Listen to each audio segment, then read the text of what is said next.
আমরা যখন বাস বা ট্রেনে ভ্রমণ করি তখন বিভিন্ন জেলার মানুষদের ওনাদের হচ্ছে জীবন বৈচিত্র্য এবং ওনাদের ওখানকার প্রাকৃতিক সৌন্দর্যকে আমরা তেমন ভাবে উপভোগ করতে পারি না। এবং আমরা যদি পায়ে হেঁটে হাইকিং করি বা ভ্রমণ করি তাহলে আমরা বিভিন্ন জেলার বা উপজেলার মানুষদের জীবনযাত্রা, তাদের চলাফেরা এবং সেখানকার প্রাকৃতিক বৈচিত্র্যময়কে আমরা ভালোভাবে দেখাশোনা করতে পারি।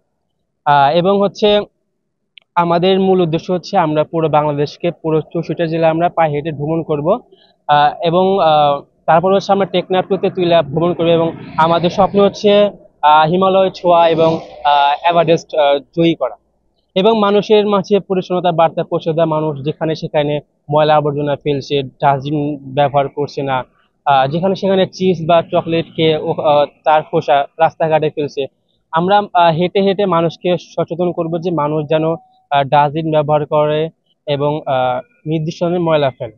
এর আগে আমরা গত ফেব্রুয়ারি মাসে আমরা ফার্স্ট টাইম আমরা 54 কিলোমিটার হাইকিং করেছি সিরাজগঞ্জে এবং রোজার ঈদের পরে আমরা হাইকিং করেছি হচ্ছে 40 কিলোমিটার সিরাজগঞ্জ থেকে পাবনা।